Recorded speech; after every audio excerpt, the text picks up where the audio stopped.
evening and welcome to your Wednesday, June 25, 2025 edition of the Evening News. I am Jemima Holmes. Thank you for joining us. Let's take a look at some of the lead stories tonight. President Ali rolls out Digital Guyana initiative to enhance government services, make lives easier. NGSA 2025, Guyana records best performance yet as top student achieves perfect score. Guyana elections will embody transparency, fairness, and respect for will of the people, says President Ali. Berbice man gets $1 million bail on manslaughter charge for causing death of girlfriend, and daughter and her reputed husband charged for murdering her mother. Now for the news in detail. In our lead story tonight, we tell you that the Guyana government has outlined plans for a comprehensive digital transformation of Guyana, from an AskGov portal powered by artificial intelligence to a data protection cloud. President Dr. Irfan Ali says Digital Guyana seeks to not only improve access to government services, but the country's competitiveness while making the lives of citizens more efficient. Vanu Manikchand reports. Digital Guyana is a single gateway to all government services, and according to President Dr. Irfan Ali, it supports efficiency and reliability in all spheres. During a live broadcast on Wednesday, the head of state noted that this comprehensive strategy will be rolled out within the next 5 years. The People's Progressive Party Civic is proud to lead Guyana into this new digital era, rooted in innovation, inclusion, and efficiency. Digital Guyana is our commitment to building a modern state where technology makes public service faster services more accessible and more responsive, powered by innovation and anchored by our national e-identification system. According to President Ali, this portal will seek to remove all the bureaucracy out of the public system, creating a stable, strong, service-driven and oriented mechanism that will make things like doing business easier. One Guyana, one platform, the Citizen Portal, a centralized, one-stop digital platform available via website, Android, and iPhone apps, will bring together all government services in one simple digital window.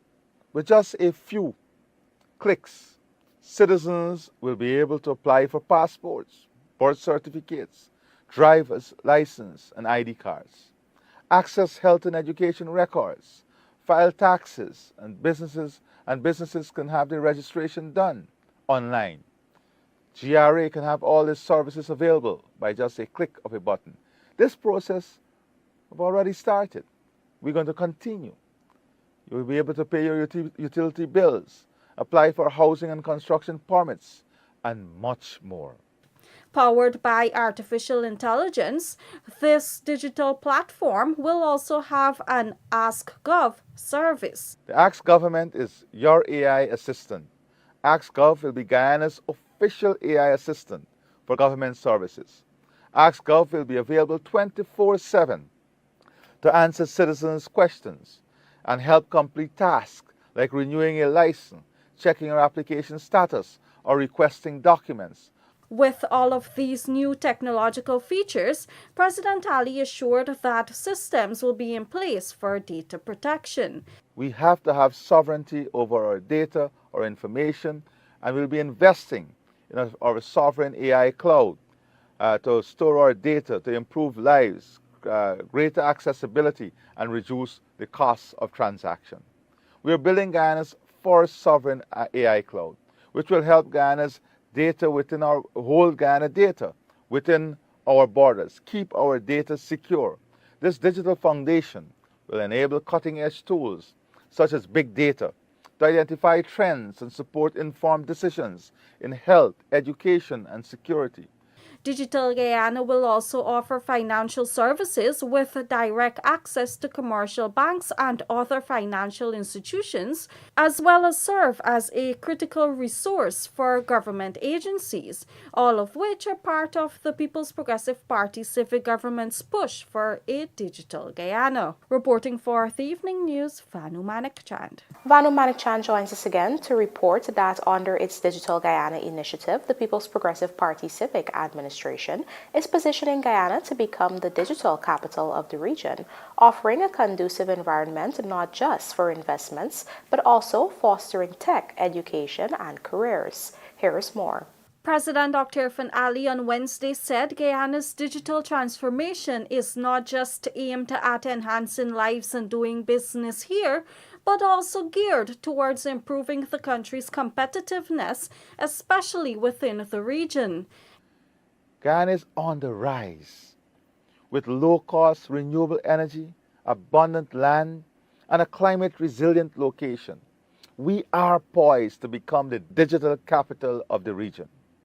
According to the head of state, this calls for aggressive actions to create the infrastructure for people, especially youths, to build tech careers and businesses. Guyana electricity will be up to 70% cheaper than the rest of the region, and this makes us the most cost-effective place for AI and data operation. We're therefore going to work on building out AI zone and data campuses powered by hydro, gas, and solar, partner with global firms on climate AI, health analytics, and smart agriculture, launch the National AI Institute to train our workforce, certify green data centers. This is something of the future, green data centers, and we will be in a position to be part of that future. Exporting digital government platforms regionally.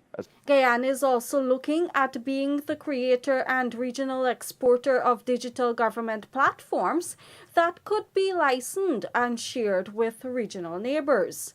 Offer white label versions of our citizen portal, host regional tech incubators and digital government events, establish a digital government export fund to support startups, digital solution for shared challenges here in Guyana and across the region. By exporting secure, affordable digital tools, Guyana will help raise service standards across the region, earning revenue and influence. This digital future will create jobs and industry and ICT zone that will enable new tech parks and digital-free zones across our country. Host software development firms, call center and cloud services. And all of this will be backed, of course, by our fiscal incentive systems of tax holidays and other incentives that we already give to this sector, creating remote and hybrid tech jobs in all our region, higher skilled jobs, higher paying jobs, creating a digital talent that is world-class. Moreover, President Ali outlined that Guyana's digital portal will also assist the region with disaster recovery initiatives. Important to this is the region disaster recovery zone. Guyana's natural immunity to hurricanes, earthquakes, and volcanoes make us the safest place to host digital infrastructure for the region. By 2030, we will establish the Caribbean Disaster Recovery Super Hub, host mirror system for CARICOM, government, banks, and telecoms, offer emergency digital continuity services for healthcare, education, and governance, support data sovereignty through secure in-country, creating regional backups, and doing this as a green AI and innovation hub. Reporting for the Evening News, Vanu Manikchand. President Dr. Irfan Ali has assured that the upcoming election will embody democratic values that include fairness and respect for the will of the people. Details in this Charles Bryan report. President Dr. Irfan Ali expressed these sentiments on Tuesday evening while attending a ceremony to mark Canada Day, the anniversary of Canadian Confederation. As a matter of fact, he referenced Canada's elections that were held earlier this year and resulted in current Canadian Prime Minister Mark Carney taking power. According to President Ali, with Canada demonstrating a peaceful, orderly, and credible election, he expressed a commitment that Guyana's own upcoming September 1st elections will also uphold these values. This year, Canada once again demonstrated to the world how a peaceful, orderly, and credible election is conducted. The voice of the people was heard, and more importantly, it was respected. That is the essence of democratic governance, and we in Guyana salute your commitment. Guyana, too, is preparing for elections, scheduled for September 1st this year, and we are committed to upholding the very same principles of transparency, fairness, and respect for the will of the people. In this, we take inspiration and encouragement from our democratic partners, Canada chief among them. President Ali also reflected on the close bond Guyana has with Canada, a bond that has even extended to Canada being a staunch supporter of Guyana's sovereignty against unilateral claims from Venezuela. We thank the Government of Canada for its principled and consistent support for Guyana's sovereignty and territorial integrity, both bilaterally and at multilateral forums. This solidarity is not accidental. It is born from a shared commitment to core values, and chief among them is democracy. At present, GCOM is reviewing 24 political party symbols in a run-up to the September 1st general and regional elections, with the symbols to be approved or disapproved by July the 1st. Meanwhile, nomination day is set for July 14th, with members of the discipline services to vote on August the 22nd. Jarrell O'Brien, The Evening News. In a historic milestone for Guyana, students who sat this year's National Grade 6 assessment recorded significant improvements across all subject areas, marking the country's best performance to date.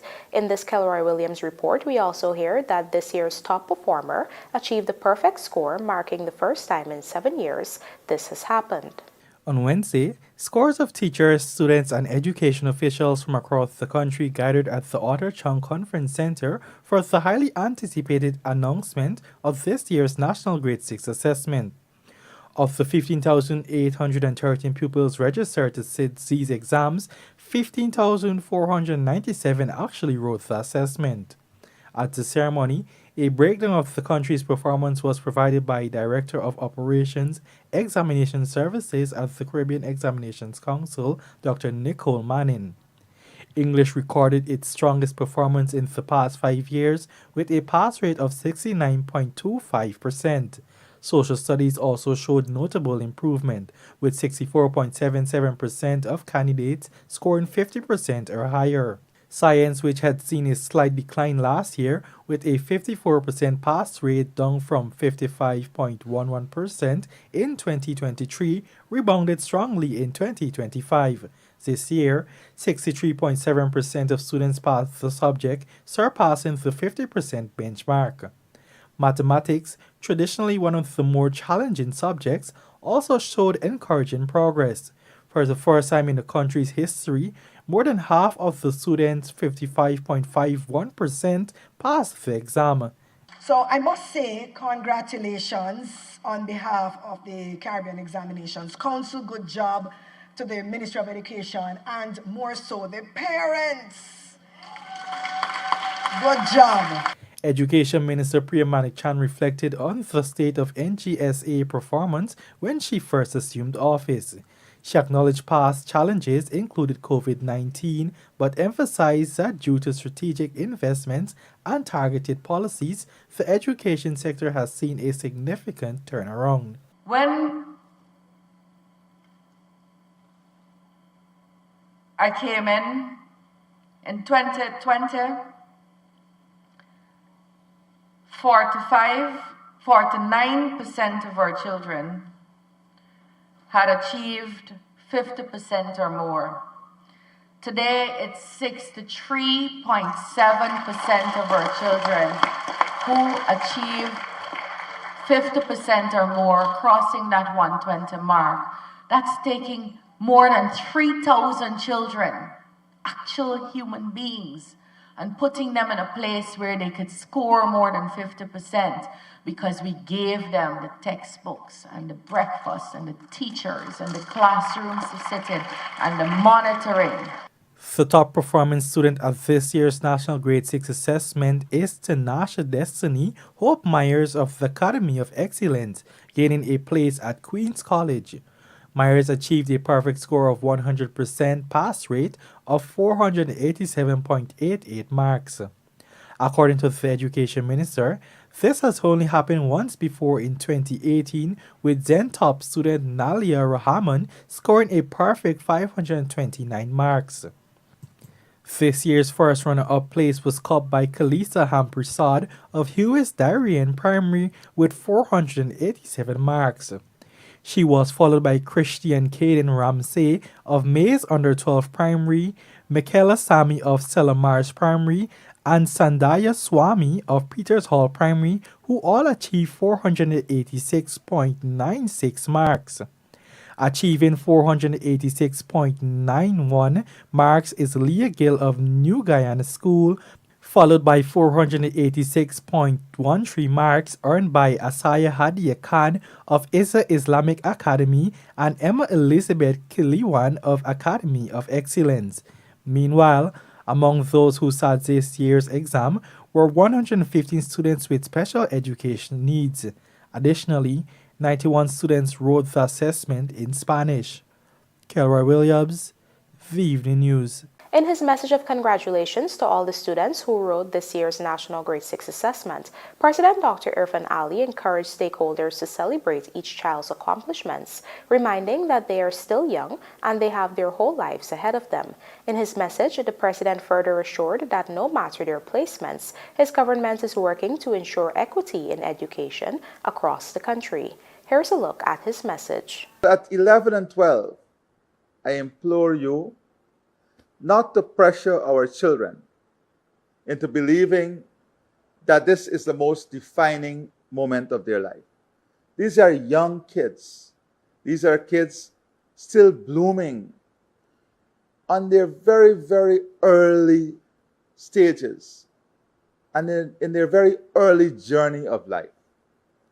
It is at this moment that together we have to reassure all our children, those who did exceptionally well, and those who may not have done as well as they would have liked.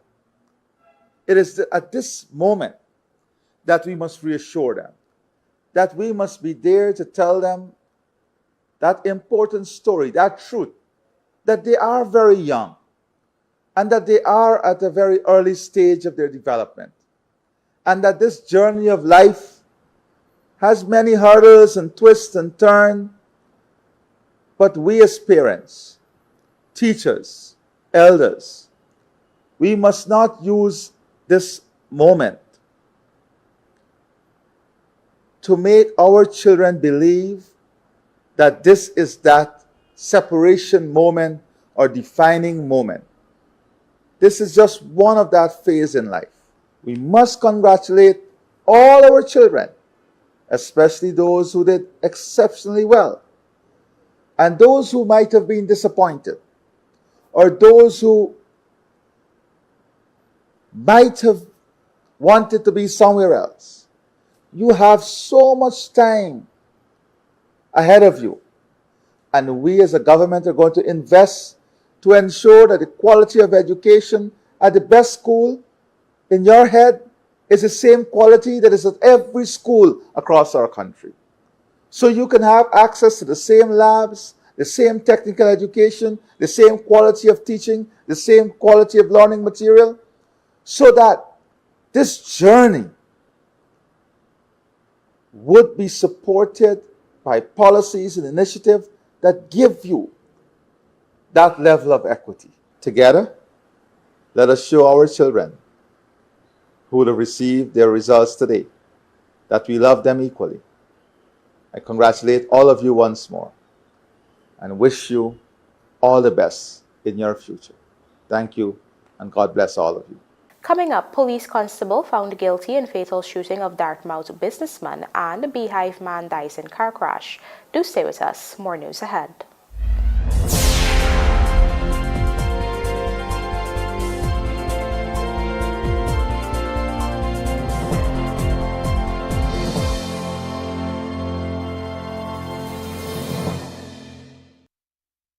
Looking to bring your dream home to reality?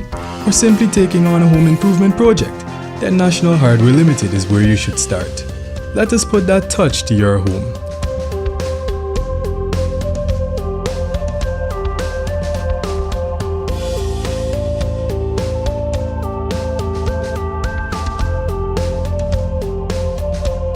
Choose from over 1,000 Berger Paint original hues for any surface.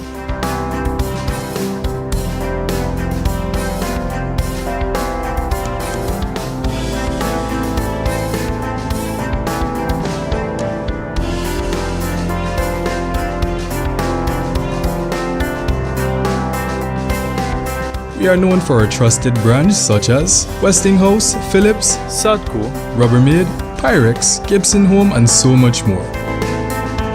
National Hardware Limited, your do-it-best store. Located in downtown Georgetown and industrial site Rhymeville.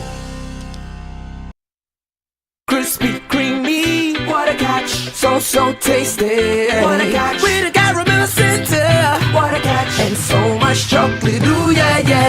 First it's crispy, then it's creamy, with so much chocolate, smooth and milky. And when you go a little deeper, you find caramel, ooh yeah. Oh, what a catch, you know we love you. What a catch, oh. First it's crispy, then it's creamy, what a catch.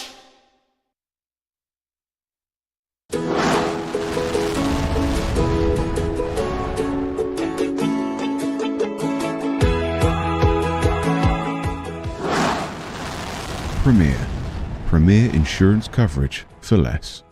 Stay safe.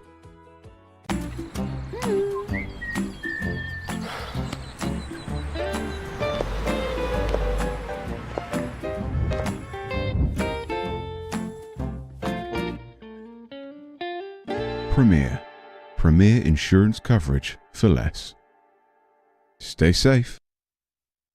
You know, I've been thinking, since I moved over to the west side, this is the perfect location for put up a food stand. Put up food stand here? Yes, Officer Bling. Oh, Granny, you can't put up no food stand here. Why not? Because the gas to energy pipeline. Gas to energy? Why is that? You can bring gas from offshore to region 3 that can turn into electricity and other things. So what about if Granny put it up over there? No, Granny, listen. This whole area here, from here to the West Bank, is considered the right of way. So nobody can build, plant, dig or burn nothing here. But what if I am? No buts, Granny. Listen, you could get yourself or others hurt. Watch, you see this number here? You call it if you see anybody doing anything out of the way or doing anything they ain't supposed to be doing, like building, digging, or burning stuff on the right of way. All right, grandson, I hear you.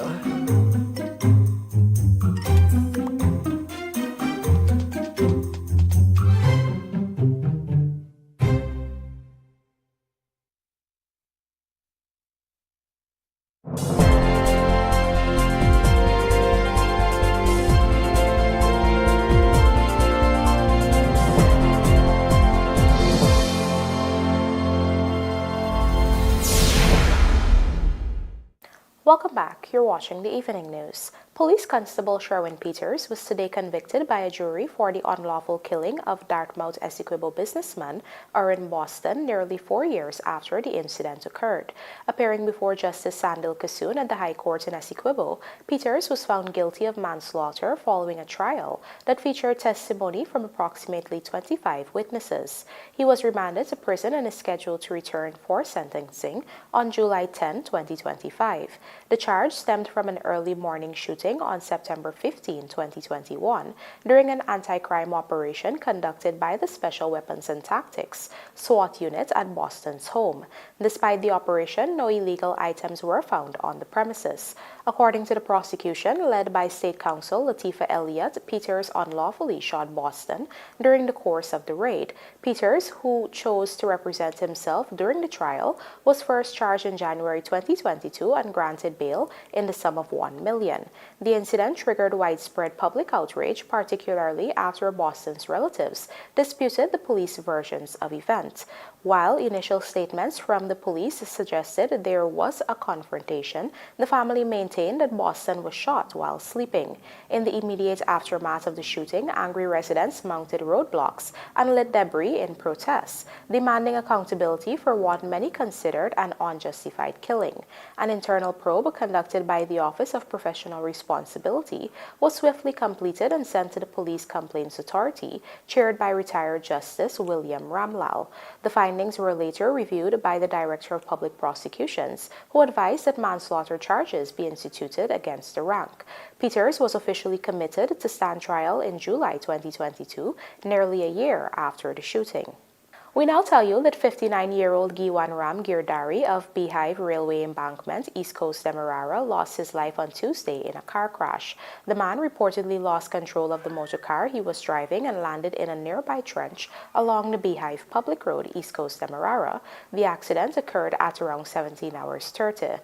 Police stated that on the day in question, the now dead man who was driving motor car PAC 9952 was proceeding along the Beehive Access Road, and upon approaching the bridge, he overtook another car, PMM 2628, hitting off the side mirror in the process. As a result, Girdari reportedly swerved and lost control of his vehicle, which ended up in a trench. The vehicle, along with the driver, subsequently submerged underwater. The injured man was pulled from the submerged vehicle and taken to the Georgetown Public Hospital Corporation, where he was pronounced dead on arrival. Our Berbice correspondent Andrew Carmichael joins us now to report that a resident of New Amsterdam, Region 6, was this morning granted bail in the sum of $1 million on a manslaughter charge for the unlawful death of his girlfriend, 22-year-old Stacey Walton. It was initially reported that Walton died in a car crash. Here are the details. 46-year-old Alfred de Young of Coburg Street, New Amsterdam, Berbice, was on Wednesday charged and granted bail in the sum of $1 million for allegedly killing 22-year-old Stacey Walton. De Young made his court appearance at the Reliance Magistrates Court before Magistrate Michelle Matthias and was not required to plead to the indictable charge, which stated that on June 20th at number 7 Village Public Road, East Coast, Berbice, he unlawfully killed Walton. The man was slapped with a charge following advice submitted by the Director of Public Prosecution, DPP. It was initially reported that a mother of one of Alexander Street, New Amsterdam, Berbice, died in a car crash. Her body was pulled from the motor car, which was partly submerged in a canal. However, an autopsy performed by government pathologist Dr. Vivekanand Bridge Mohan gave the cause of death as asphyxia and drowning. De Young, who operates a car rental service, was represented by attorney-at-law Chandra Sohan. Police prosecutor Mark Edwards told the court that when De Young was first contacted and questioned by investigators, the accused indicated that he was in another vehicle and was passing when he observed a vehicle in the canal and stopped and rendered assistance. Later, when questioned, he admitted that he was in the vehicle with the now deceased, and he also admitted that he had narcotics in the vehicle, and after the car went overboard, he removed the narcotics and took it to a location and then returned to the scene sometime later to render assistance. The prosecutor also told the court that the accused claimed that he and the now dead woman had an argument in the car. The prosecutor also told the court that the accused was previously indicted with attempt to commit murder after he allegedly threw acid on another female and was committed to stand trial, but because the victim was not available to the court, the matter was disposed. In objecting bail, the prosecution told the court that there are still persons to be questioned, and if granted bail, the accused is likely to tamper with those witnesses. But the defense attorney pointed out that a previous allegation the prosecution made mention of had nothing to do with that case. According to Sohan, there has been no attempt to prevent the course of justice and no attempt to tamper with any witnesses. He asked the court to consider bail and promised that the accused will attend the trial. However, the prosecution noted the serious nature of the offense and the penalty that it carries and urged the court not to grant bail, but Magistrate Matthias said, based on the fact that a now dead woman was driving, bail was going to be granted. Bail was set at $1 million, and the accused being ordered to lodge his passport and to report to Central Police Station in New Amsterdam every Friday morning. Look how far we come, I know this from the beginning, right? This is folk, this is some more. The team, $1 billion bill, 1 million can't bring back me sister, dog. The matter has been transferred to the New Amsterdam Magistrates Court and comes up again on July 21st. For Evening News, Andrew Carmichael. A daughter and her reputed husband have been charged with the murder of her mother, 46-year-old Jenny Mohammed, whose body was found decomposed in a trench along Eccles New Road nearly a week after she was reported missing. Luanda McAllister has the details. Austin Ramchand, a 24-year-old auto electrician, and Safia Mohammed, a 23-year-old housewife, both of Monrepo's East Coast Demerara, have been charged and remanded to prison for the murder of 46-year-old Jenny Mohammed of Namprel, East Coast Demerara. Safia is the daughter of the victim. The charge was read to them by Magistrate Sunil Scares at the Vigilance Magistrates Courts. The duo was not required to plea and was remanded to prison until August 4. The charges follow a police investigation that began as a missing person report but developed into a murder probe with shocking revelations. The woman was allegedly murdered by the duo on June 10th, and her body was then dumped along the new Eccles-Ogle Highway. By June 16, detectives acting on additional information had revisited the home of the victim and observed what appeared to be cleaned up bloodstains on furniture and walls. Forensic tests confirmed the presence of human blood in multiple areas of the residence, including the kitchen and northeastern bedroom. Police immediately secured the premises for forensic analysis, and Jenny's husband was taken into custody. The following day, police arrested Jenny's daughter and her son-in-law during a cordon and search operation. On June 19, while in custody, Jenny's daughter allegedly gave a detailed confession to investigators. She reportedly admitted that she and her common-law husband murdered her mother on the morning of June 10 by stabbing and strangling her with a rope. The body was reportedly wrapped in a garbage bag and a tarpaulin, then transported and dumped in a trench along Eccles New Road. Acting on the alleged confession, police accompanied by the suspect visited the identified location and recovered the victim's decomposing remains. The body bore multiple stab wounds and a rope around the neck. During subsequent interrogations, the son-in-law corroborated the confession and allegedly confirmed his involvement in both the killing and the disposal of the body. Reporting for the Evening News, I am Lawanda McAllister. In celebration of International Women in Engineering Day, ExxonMobil Guyana hosted a Girls in Gear engineering workshop to recognize and honor the contributions of women in the engineering field.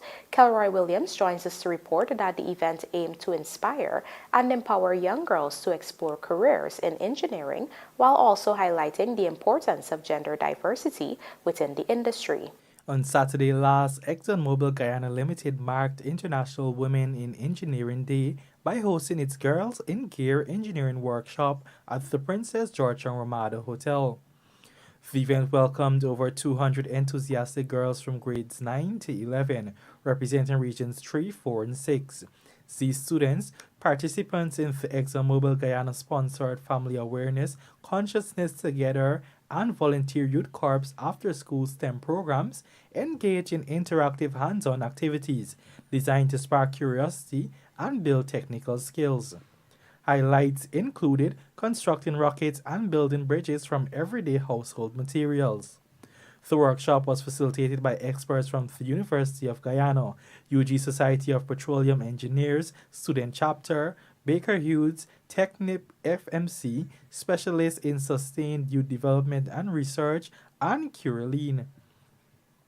Their guidance provided meaningful real-world engineering insights, offering the aspiring engineers a valuable and inspiring learning experience. Speaking at the event, ExxonMobil's Guyana's in-country project manager Rebecca Civicota underscored the vital role of STEM education in empowering young women and shaping the future of innovation and industry. She emphasized that initiatives like the Girls in Gear engineering workshop are essential to building confidence, encouraging curiosity, and breaking down barriers that have historically limited female participation in science and engineering fields. By investing in STEM education, like the program today, we can help close the gender gap, build more diverse teams, and encourage unique perspectives and ideas, which we need to lead more innovative solutions. ExxonMobil Guyana shares that passion for empowering youth and girls in STEM. ExxonMobil understands how essential it is to foster a mindset of confidence and curiosity in young women like yourselves, and how programs like these can help equip you with skills and knowledge that you need to succeed. Initiatives like this can help increase your interest in STEM at school, provide hands-on learning through the workshops and activities we're going to do later today, and really help you see the endless possibilities and careers that await you in the fields of STEM. Civicota also reaffirmed ExxonMobil's commitment to investing in educational programs that create opportunities for the next generation of engineers, leaders, and change makers. Expressing similar sentiments at the event was ExxonMobil Guyana fabrication lead Ikita Edward. Whether you're dreaming of building bridges, apps, or entire cities, your ideas are powerful. Engineering is about creating solutions that change lives, from clean water systems to smart cities, from sustainable energy to space travel. Girls like you are already leading the way. Don't wait for permission. Start building. Trust yourself. Follow your passions. And never stop believing in your potential. The future is bright, and it's yours to create. Kelroy Williams, The Evening News. And now for a look at the bridge reports. The Demerara Harbour Bridge will be closed to vehicular traffic on Thursday, June 26, 2025 at 3 hours 55 for a period of 1.5 hours. Meanwhile, the Berbice Bridge is scheduled to be closed to vehicular traffic at 17 hours 25 on Thursday, June 26, 2025, also for a period of 1.5 hours.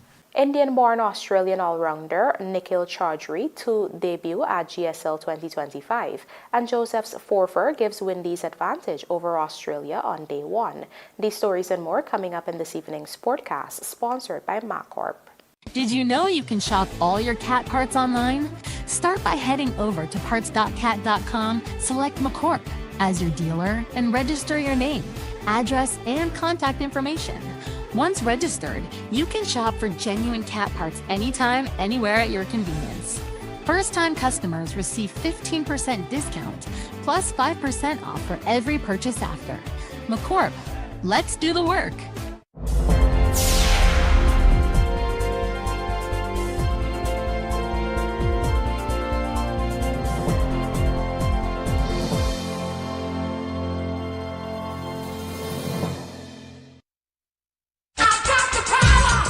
Business owners, it's time to level up with SylviesOnline.com. Shopping with us is a breeze. Browse online and plan your purchase. Check real-time stock availability. Enjoy expert in-store assistance. Whether you're on-site or in the office, shop at SylviesOnline.com. Visit SylviesOnline.com today and make your next big upgrade easy. SylviesOnline.com, your partner in productivity. In today's tough driving conditions, every engine faces three powerful enemies: engine heat, pollutants, and frequent short trips. Each factor is a direct cause of engine sludge, a buildup of dirt that can block vital oilways. This triple threat demands triple protection. Castrol GTX's Triple Protect Power is engineered to fight these three main causes of engine sludge. Join us for our open day at the prestigious Art Williams and Harry Wendt Aeronautical Engineering School on July 11th at 10 a.m. at the Eugene F. Correa International Airport. Experience firsthand the excitement of our workshops and gain insights from industry experts. Enroll now and graduate with an associate's degree in aircraft maintenance engineering. Call us on telephone numbers 222-2155 or visit our website at aesguyana.net.